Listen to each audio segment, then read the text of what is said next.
much for coming here. I really wanted to take you back to your growing up years and to being in such a fiercely feminine household. What were your early days like? Thank you so much, Kaveree, and thank you for having me here in this wonderful session where such eminent people have spoken and will speak also. What I can remember of my childhood is that it was always a kind of charged atmosphere. And aside from the usual living habits of eating, sleeping, going to school and other things, I do remember my mother's presence all over the house in the most undominating way, but she was there always. She would get up in the morning, and while I'm still sleeping, she would walk softly to the Krishna and Radha Vigraha, which was in puja, and she would slowly open the curtain, singing a song to awaken Krishna and offering him a glass of milk. Wow. And she would do it, for me, Krishna was like a sibling. He wasn't like some god sitting somewhere and watching over me. It wasn't like that. Right. So I think this kind of implicit inclusion of divine with the temporal sort of set the stage for a life which really didn't see much difference between the two. And you could always toggle between one and the other seamlessly. Right. Yeah. Which is so lovely. And at that point, it must have been a very unconscious thing for you. But Absolutely. on reflection later, you must have realized what a gift it was. Absolutely. I'm realizing that not everybody gets to have a childhood like that. Exactly. With time, one realizes the greatness of the gifts that you receive. Right. The other aspect, Arunaji, as we were discussing earlier, the whole idea of the female guru, who's sort of become a sort of hidden figure of history, not been given enough prominence, not been actually visibilized. But in your case, you have, managed to do that, and you yourself are an embodiment of that. Talk a little about this idea of the female guru and the lineage you come from. My guru, Srimati T. Brinda, is the 6th generation legacy inheritor of a line of women artists. And her great-great-great-grandmother, Papamal, was a court musician and dancer in the Tanjore court. So you see, every generation, these women were only serving music and dance.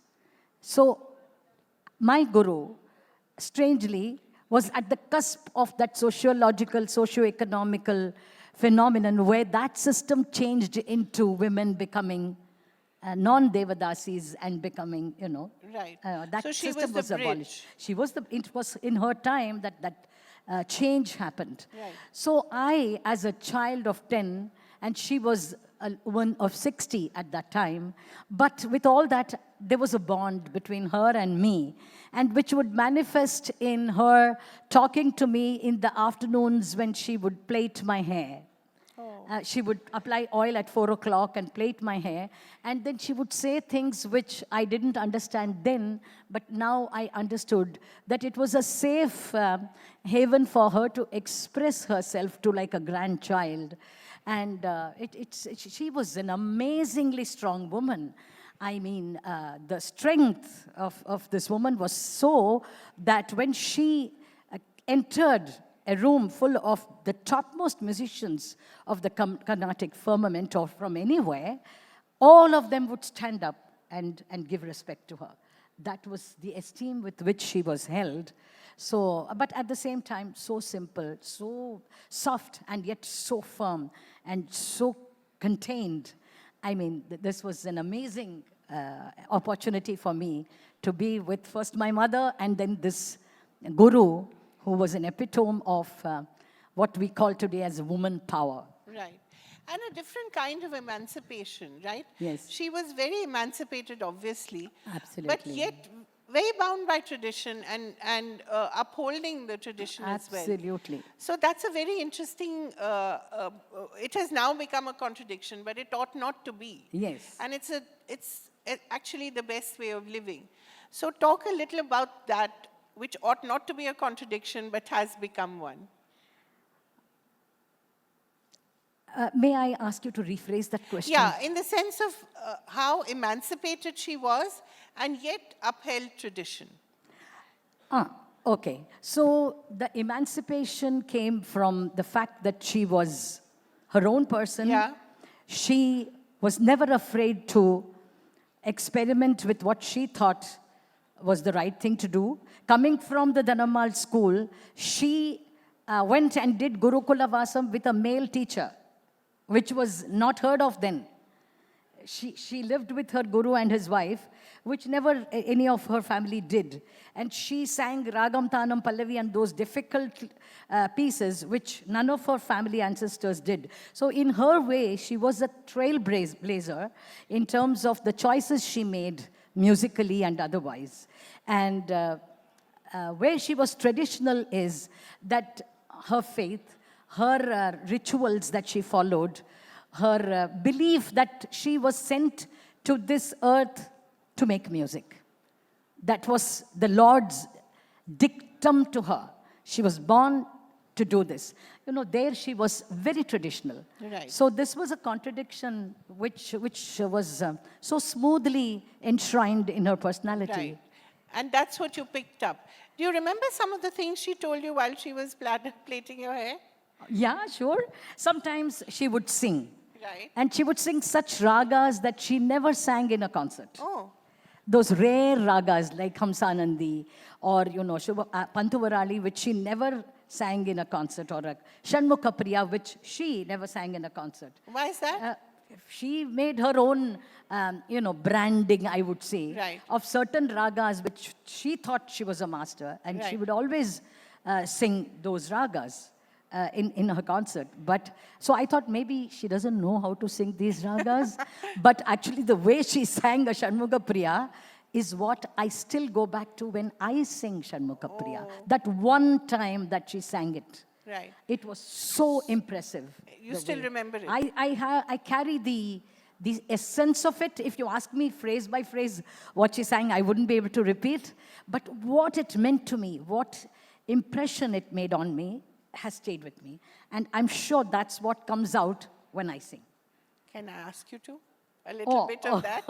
You mean Shanmukha Priya? Yes. Okay. So, yeah. May I switch on my electronic tanpura, if you don't mind? Not at all. Yeah, just a minute. You carry it with you wherever you go. Yeah, it comes as an app. This is called tradition with modernity. Everything is in an app now, na?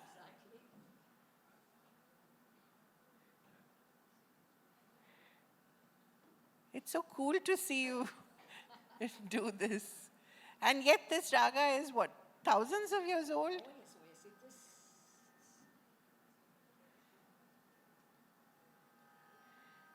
Wow. Yeah, Shanmukha Priya, for those who perhaps don't know, is the raga that has been carefully nurtured by our Nadaswara Vidwans in our temples for ever so many centuries. So it's like, if you mean Carnatic music, this is it, that kind of raga. This is the core of This is an essence of that Right. flavor. So,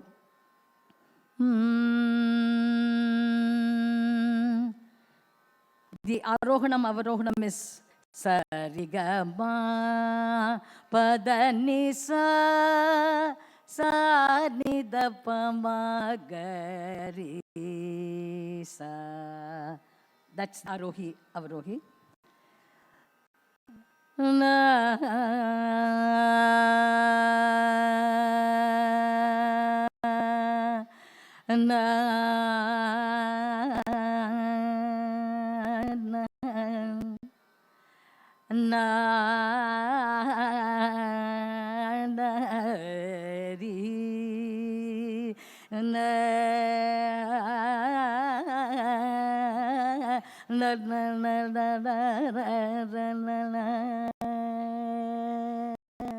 Adum tataya dum dum dum tataya dum tataya dum dum tataya dum num num tataya dum dum tataya dum dum dum da num dum dum tataya num dum tataya dum danum danum dum dum danum danum danum danum dum dum da num danum danum dum.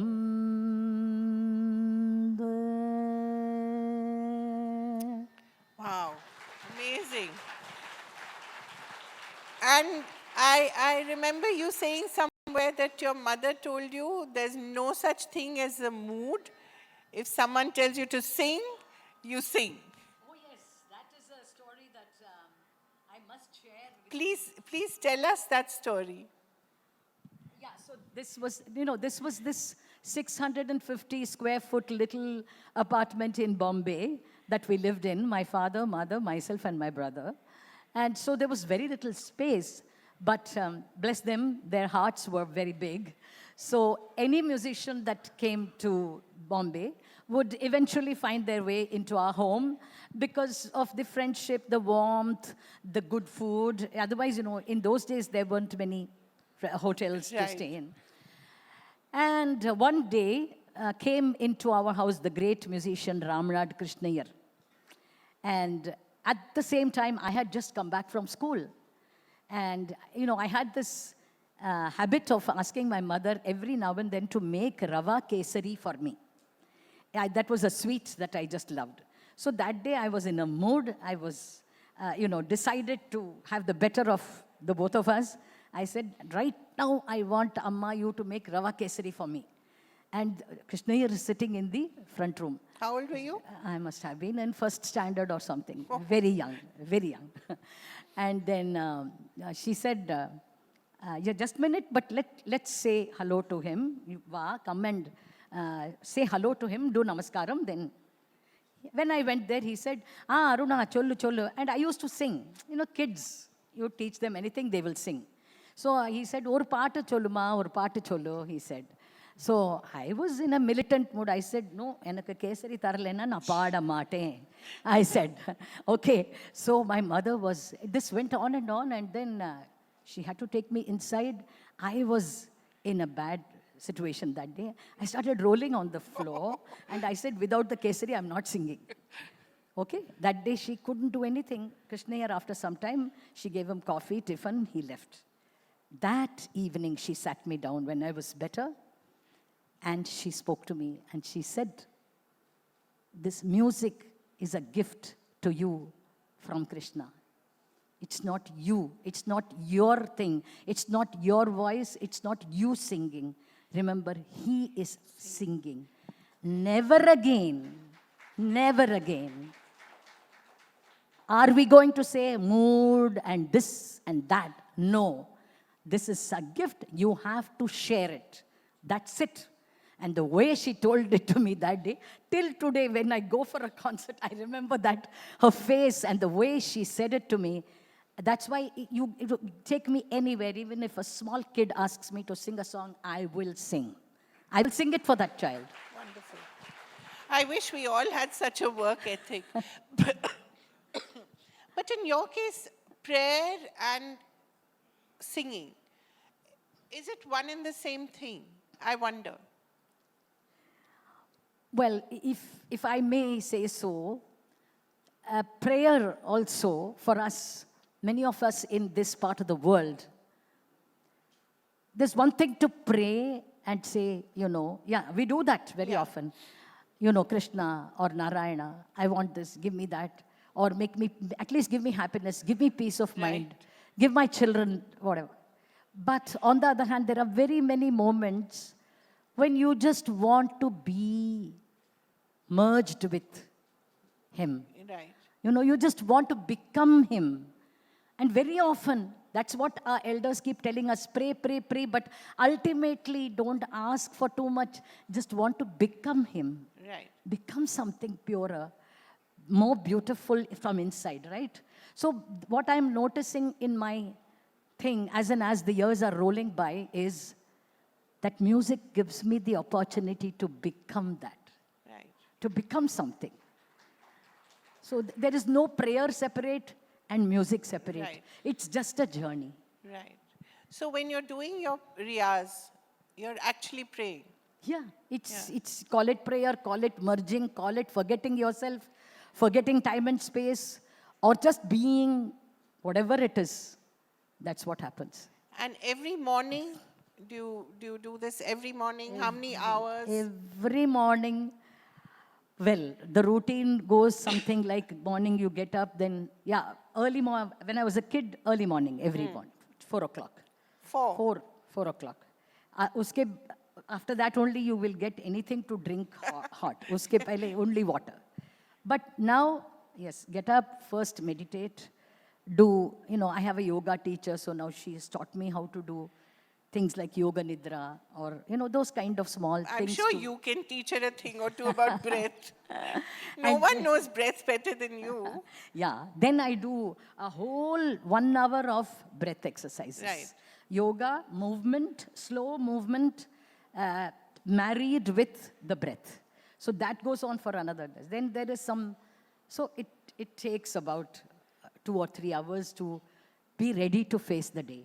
Right. Once you do that, you know that you'll be okay. And no moods will happen with you. No moods. That is all done and dusted. No moods. Since we did talk about Krishna, I will have to ask you to sing the Tilana, which I don't know, I've just fallen in love with. Oh, sure.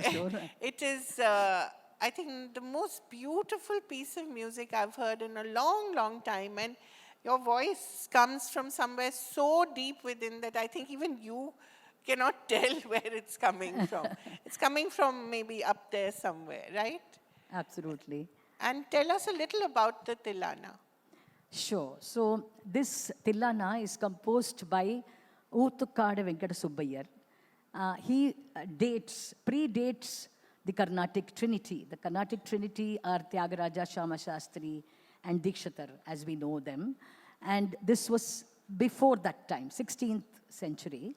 And he lived in this little village called Oothukada. There's a little temple there where that Krishna, the Utsava Murti, is a Kalinga Nartana Tilana who is dancing on the 5 heads of Kaliya. Right. And this composer obviously has been inspired by that Kalinga Nartanam Vigraha and that Murti, and then he has composed this Tilana. If you listen to it, you get that imagery of the playway manner in which Krishna plays as well as subjugates Kaliya, Right. and eventually persuades him to, see, according to the story, Krishna doesn't kill the Kaliya. Yeah. Kaliya says, Baba, chhod do, I'm going away. I will leave. Who was as charming as Krishna? Yes. Nobody could be, right? Yeah. So that is what is the story about. Right. Yeah. That's why it's so powerful. There's something very seductive and very attractive about it, right? Sure. So when did you first hear it? And now it's really become your thing. Yeah. But when did you first hear it? First, I heard it when, I told you all these great musicians Yeah. would come home, like M.S. Amma and Vrindama Wow. and all. So one of those great musicians was Nida Mangalam Krishnamurti Bhagavatar. He was a descendant of the Oothukada family. He would again come and stay in our house for 15 days, 20 days, and every day he would do Upanyasam at the local Matunga temple.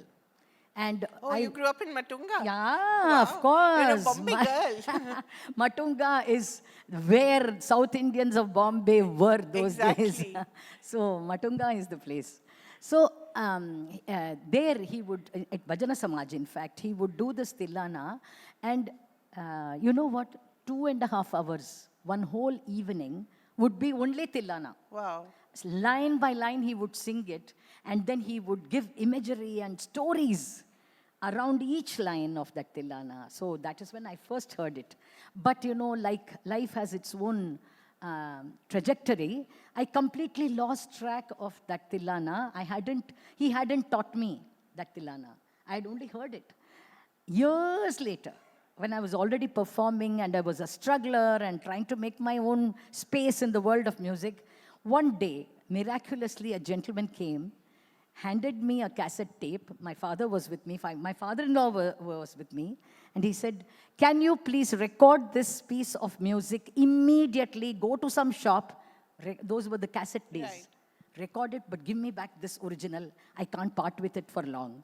So we immediately went, recorded, gave back the cassette, and that was done. Went home, played it. It was this Tilana. What a story. What a story. What a story. And then it took me a long time to learn, notate, go back to my impressions of it, make my own interpretation. Make your own interpretation. And then, Right. now I sing It's it. yours. Yeah. So if we could just have a little bit of that Sure. piece. I won't make you sing too much. No, I will just give you a jhalak Yeah. of it. Okay? Tam tim tarannatam dinatakinnatam tim tarannatam dinatakinnatam tim tarannatam tam tim tarannatam dittagitadrigutagitadrigutagitadadiginnatam tam tim tarannatam yamuna tadaga bangerugabavatam tim tarannatam yamuna tadaga bangerugabavata kitata kitasara sadalanayanayaka sayaka mudrita jaya jayatam tim tarannatam Tamitajam, takatajam, takatikajam, tam, tamitajam, takatajam, takatikajam, tam, tamitajam, takatajam, takatikajam, ta, Neela Manohara Jala Vibhushana Nirata Jalandhara Bhujanga Nartana, Neerajatadaga Adiga Mridula Pada Nikata Tarango, Tunga Tadanga Nirtaka Nirtaka Tam, Takatai, Takatadi Midiyata Takata, Kitataga Jagadigirjaganandam, Tagajagadaga Yamuna Tadaga Tunga Tarangam, Imagarasminitaramita Shubhangam, Itas Tatastara Karuna Pangam, Yadivara Hridaya Saroruha Bringam, Denatadillana, Denatadillana, Denatadillana, Dirkutakitadillana.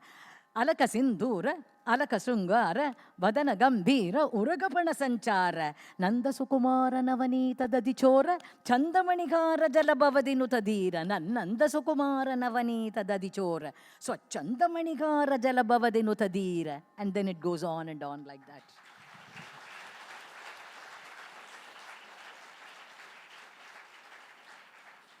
Thank you. You know, there's so much joy and divinity in your voice, but there must have been so many trials and so much pain in your life as well, as everyone has. How do you overcome that? And how do you keep the joy alive? How do you keep the curiosity alive? How do you keep your core happy? I would say that, firstly, as I said, music itself offers a great opportunity very often to forget yourself. So that helps. But yes, the painful parts of life do have a habit of doing action replay in your mind. Yeah. So you go through a pain once, but you replay it ever so many times in your mind. That is how most of us have been wired, or we think it's normal to be like that. But with time, I realized, and there I must say the family helps. Like my husband Sai is, I mean, if I could be as evolved as he is, my life would be made. You know, that is how he is. I think we should, we should clap for him. Great, sir. So, you know, slowly I'm learning, and I also have a guru who teaches me Bhagavad Gita every day. Oh. Every day we do a session over the virtual medium. Right. And so the point is to try to erase all those recordings of the past memories. Try to not go into the thoughts ke kal kya hoga, parso kya hoga. Oh my God.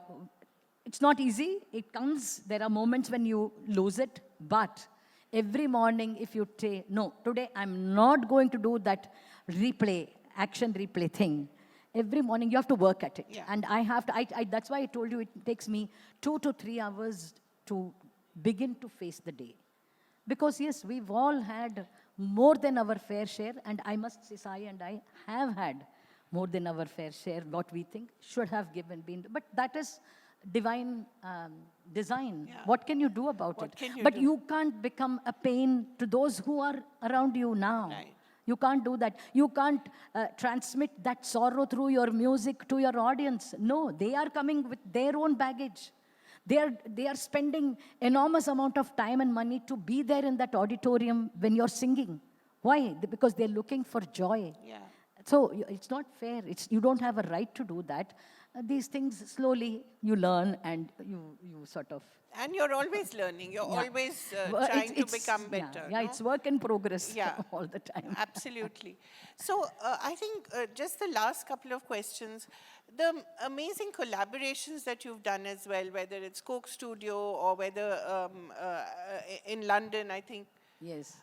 I mean, how does that happen? They reach out to you, you have an idea.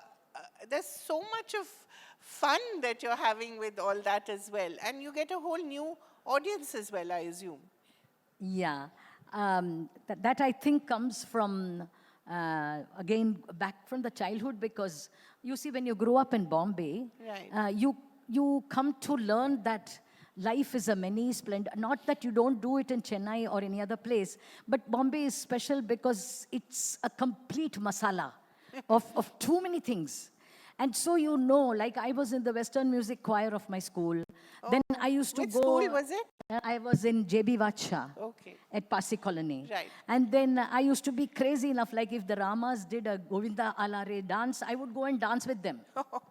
I just love the street music. So when you are open to every kind of music, Right. without saying, this is classical and this is Hindustani and this is, no. You learn to give all that up. Then I noticed that when you are open, people of themselves, they come to you. They Right. know, they feel the openness. Right. And they say, come on, let's do something together. And then it happens. Right. Yeah. So even now, whatever music you do or you start, who's the person you remember? Your mother? Your guru? Definitely, Your definitely. The first The voice in your impression head? comes from my mother.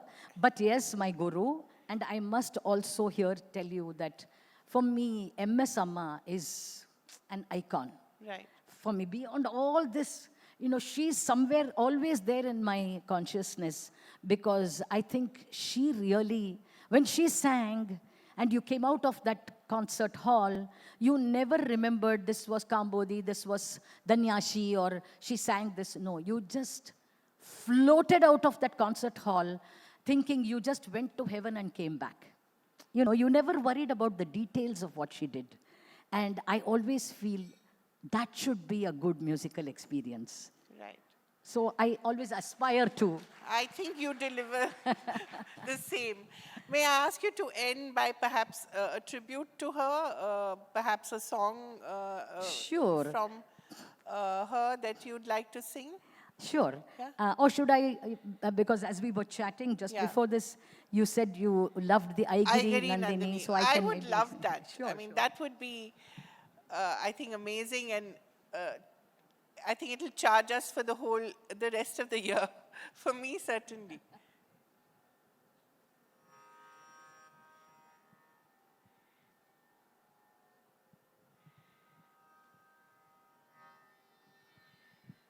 So I would like to, you all know that, chanting and saying shlokas is a part of our Yeah. culture, here. Every morning when we were children, our parents always taught us to chant something. So I'll do a little bit of a chanting from Lalita Sahasranama and then seamlessly move into Aigiri and close. Wonderful. Mm.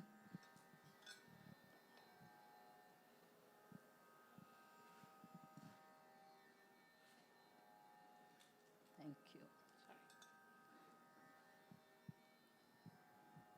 Mm.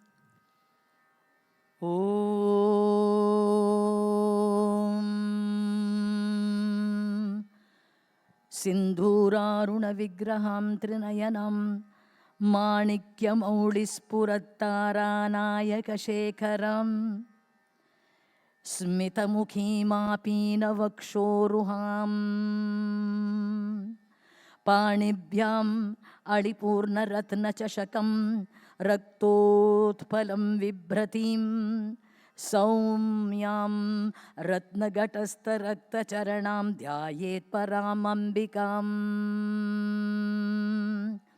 श्रीमाता श्रीमहाराज्ञै श्रीमत्सिंहासनेश्वरी चिदग्निगुण्डसम्भूता देवकार्यसमुद्युता उद्यद्भानुसहस्राभा रागस्वरूपपाषाढ्या क्रोधाकाराङ्कुशोज्ज्वला मनोरूपेक्षुकोदण्डा पञ्चतन्मात्रसायका ॐ इच्छाशक्ति ज्ञानशक्ति क्रियाशक्ति स्वरूपिणी ॐ ऐगिरि नन्दिनि नन्दितमेदिनि विश्वविनोदिनि नन्दिनुते गिरिवरविन्द्यशिरोधिनि वासिनि विष्णुविलासिनि जिष्णुनुते भगवति हे क्षितिकण्ठकुटुम्बिनि भूरिकुटुम्बिनि भूतिकृते जय जय हे महिषासुरमर्दिनि रम्यकपर्दिनि शैलसुते जय जय हे महिषासुरमर्दिनि रम्यकपर्दिनि शैलसुते ॐ Wonderful. Thank you so much. I think this calls for a standing ovation. I'm certainly standing.